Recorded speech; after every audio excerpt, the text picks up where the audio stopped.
Amasan nga ni lam hauki YouTube channel vekit ho zo se na bon chawin ka hinlim kitne tuni khwa hi covid laya covid patient ho to ka kisin sa dan tingle covid laya ka chang se a ka hin komandan hin yo ka shir kan bonomin iga gela hele lungna zong po na zong lai na zong ma hi in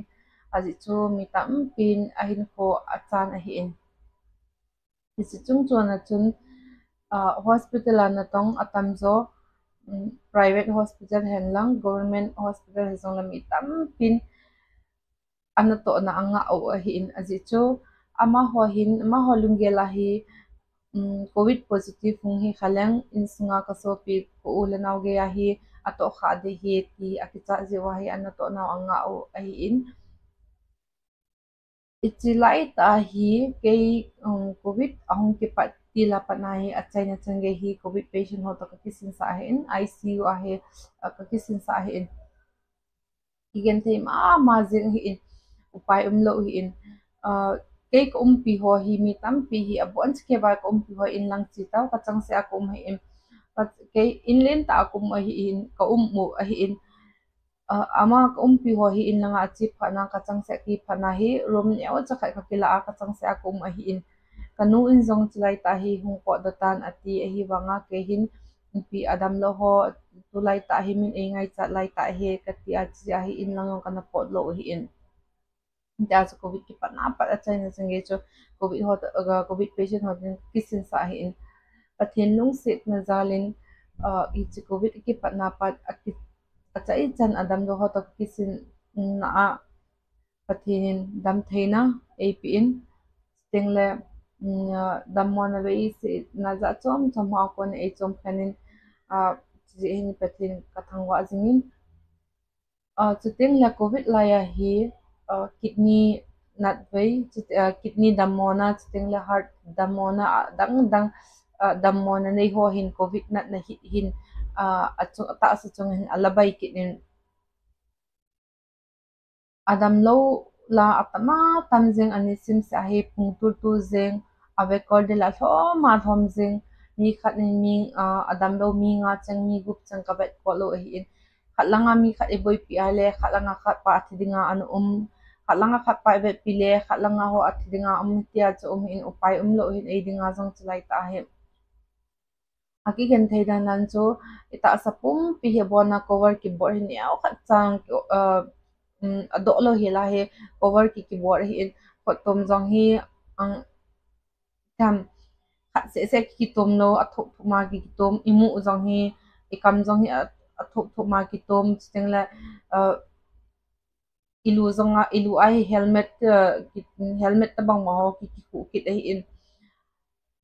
iga ge la la chun ICU a ki tong na ki tong hi a ki hi wang AC no ya ki hi wang a che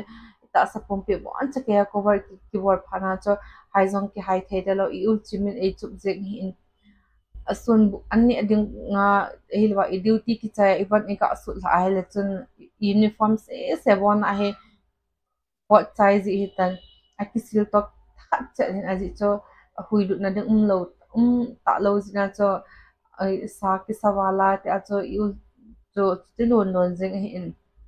ani sim se ai athi jong athi ho iga so do le midang hung lut pai hi ti cho hi in ki ong man lo hi in jingka pungge na pa na ni la pungge chan duty ka nei ji hi in ke hin ni thum ki zam thela hi ni thum hi jingka pungge na pa ni la pungge chan duty ka bol chi zo ten le nili ki zam thela hi off ka nei hi in te chin nili sunga hi borde la umlo kulai le na ding la umlo chi do na de la umlo ni la pung a pa na pung sigi chan bazar ahung ki hona le me cho ka chi bo ai in te tai lawa cho ka in ko jong ka khel ngai lo hi in ka ne ka I mo chu chu hi jing in hi chi ka changa ka lai ta hi tham dung gel dang dang song hi ka gel ji in aji cho kilung jong kilung neu ji in mi gam danga chang sa ki hi na cho atam zo hi in lang pot hi ta ji na hi ki ho piding kholai len piding khatlani lewang chung ki lungmong di in ti ja hi ka kot jong kil tu chana in sungai bo ko ji hi in chi covid lai ta hi me tui tui bo ka ne chiting le anche ho wang ka ha ne pon anche ho sanga sa ho hi ka ha ne in i wo sala wong sawang hi akim mu ve pon a sawang hi an sim se a hi a sa hi kani in abut na ko ho na chiting le thing ho thing ka sa a chi them pha ka sa ta tui ko ho bizi in ipizia ite a chu kani ham ite a hele nga covid light a hi metui ini a hilwa ita sa mihim ihina immunity pa imihim thanai na pa hi ahla sama hele che covid na ne hit paun cha bailam chakha na ita asu chunga hi nglu thei iwanga imihi na pa imihi mihim thanai na pa immunity pa hi ita asu chunga immunity hi hat na hele covid na hit ho chun imazong elo thailo hin hizi a chu ni chu kata asu chunga covid ki vena dinga cho ka immunity akim lo na dinga hat na dinga hi tia cho atui tui kane a hi in kana to na zinga zong bule me ho atui ta smp win chingla horlicks ho zong hi a hop pi o a hi in ta cha packet na ap zero hi in chi haptani se le ta cho kha ap hung ke wang chun horlicks si du zong ka du pon ta chu ina chu ka mo ko hi in tama tam hi ap do hi in atam zo a hi me ho da bu ho hi hoi ta kani a me tui ka ki ho na ta cho ka ha ne zo hi in jingka ni la hi tui sabo ka ha don hi in i aji chu I lol thempa hung no mai hung no mo a hele chun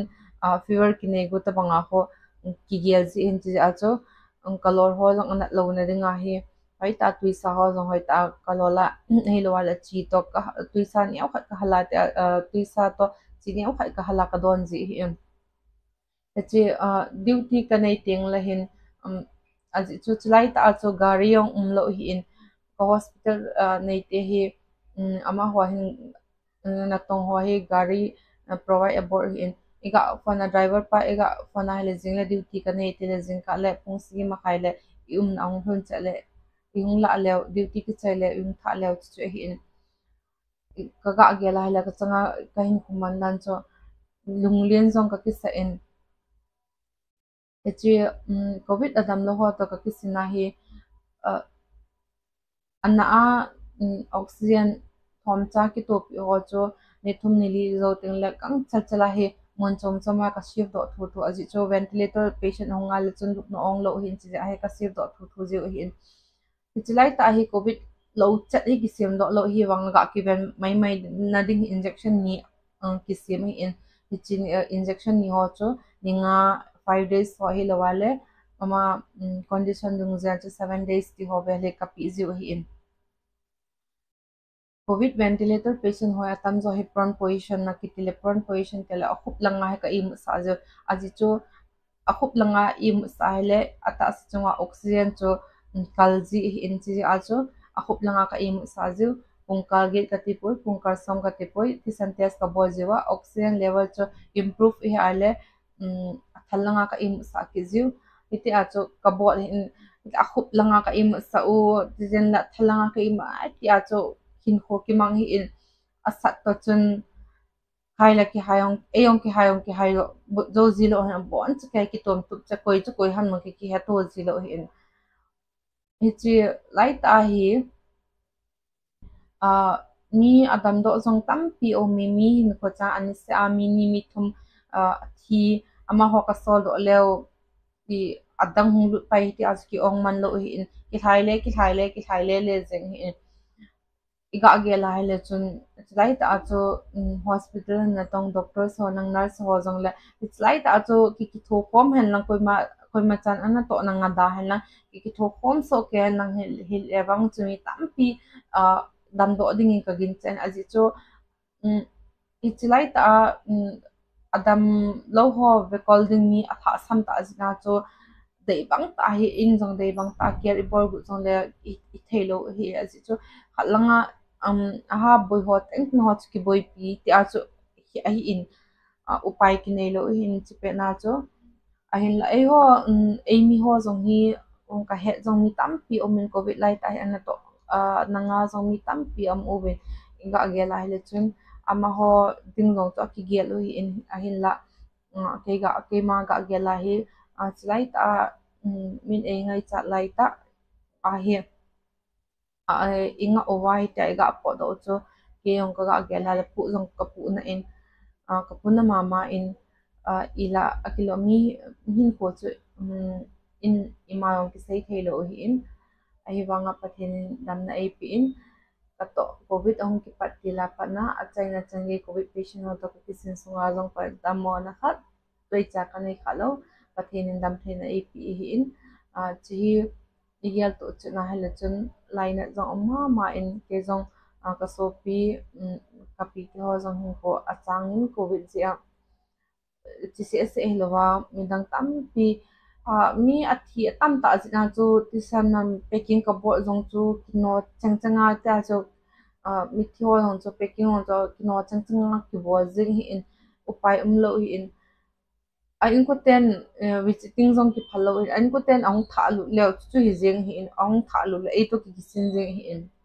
chi chu hi aji chu ICU atu go bit la ko ma cha attender visiting zong ki phalo ko ma cha ki phalo ko ma cha lu long ki phalo ke ho na tong ho se to adam lo ho bo ki ve kol tu in ai wangin chlai ta chen mi tam pin zong dam do na zong anain tu zinga zong he ka patient abang khat lo hin e head and then in ma ho zong hin kha ve ve le ka wa cha ma yo hi e hin taxi win e hin ho pi seven nga gel hala chin ama zong e kitam kana kho sa dan kana zen dan hi asu min thailo in chi ja hi ka ga gela ya kong ka ki pa in ama ho zong pathinin ama ba min zong andam na pizing in tin sting le tu a hin covid ahum ki dingin akisain akizazap zap zingin ata yung hi ki daham ipi yung ki dam la ki pon tu chunga ban hung covid na na yung ta hen nang hile tem pa bang chu mi em ten zong ki ben dan ji ki hama ma di hitan mas nga covid na wang chu an che ho etam na khamen ho jing jong icho le vel la ki sop hi in ti a chu ko ke mang hi in aban ki mo to kit ka win na bon chawin an dam sia chi tawin